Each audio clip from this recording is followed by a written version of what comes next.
The Inner Vision, a journey through ancient wisdom. Welcome to the story of human spirituality, a tale that transcends borders, cultures, and centuries. Picture this: a vast desert under the starry sky, a lush forest teeming with life, or the tranquil crest of a mountain. These serene images are more than just landscapes. They are windows into our shared past. These spaces have whispered secrets and wisdom to our ancestors, shaping the tapestry of humanity.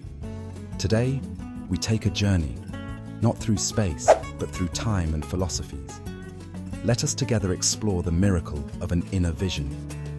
Scene transitions to Chief Seattle's reenactment. Chief Seattle, a Native American leader, stood boldly in front of his people and proclaimed something profound. He said, "The earth does not belong to man. Man belongs to the earth." Think about it, really think. This isn't just a poetic line, it's an eternal truth. The earth is not an object we can conquer. It nurtures and sustains us. If we destroy it, we leave ourselves and future generations adrift. This vision Chief Seattle spoke of wasn't seen with his eyes. It was experienced in his soul, resonating with the fabric of nature. Cuts to an Australian Aboriginal elder addressing their community during sunset. Now imagine the Aboriginal people of Australia, among the world's oldest cultures. They speak of the dream time, a framework of understanding that connects humanity with nature. One wise elder hums softly, a tune that begins to sound like a conversation with the wind and the rocks. In dream time, he explains, our ancestors walked, sang, and shaped the landscapes. The trails before us are memory trails, songs tied to Earth's very essence. To see Dreamtime is to use not your eyes but your spirit. It's like realizing that every step you take is part of an infinite circle. Scene transitions to an intimate setting where an Islamic scholar delivers a message from the Quran. In Islam, the moral compass is tied to acts of compassion. The teachings of the Prophet Muhammad echo even today. The most beloved people to Allah are those who are most beneficial to people. Hear the essence of these words. They're not exclusive, they are universal, applicable to all who walk the earth. The idea that our kindness is what elevates us, our heart's vision, if you may, fits seamlessly into any culture, any time. Cuts to Eastern philosophies. Buddha speaks to his disciples. Buddha, meanwhile, reminds us with his resonant simplicity, we are shaped by our thoughts. We become what we think.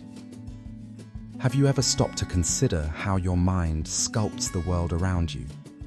Your thoughts can lead you to enlightenment or into the darkness. The Buddha encourages a vision of mindfulness, an invisible lens that filters distractions and regrets, enabling a clearer, more profound view of your inner self. Final scene, collage of people meditating, connecting with nature, respecting all living forms. This brings us back to the central question: do we truly see the world around us? The King of the Kingdom of God offers one last thought. True vision isn't of the eyes, but of the heart, an inner sight unveiled through kindness, respect, and unity. Across geographies and philosophies, the shared thread remains clear. These ancient teachings are remarkably contemporary. They remind us that the wisdom of seeing comes from within, blended with the virtues of humanity. Text fades in.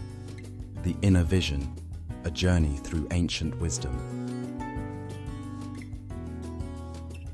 Imagine a world if we all embraced this wisdom. What could we see then? Could we finally see each other, not as divided, but as one? It is not the deserts, the rocks, or the rivers that divide us.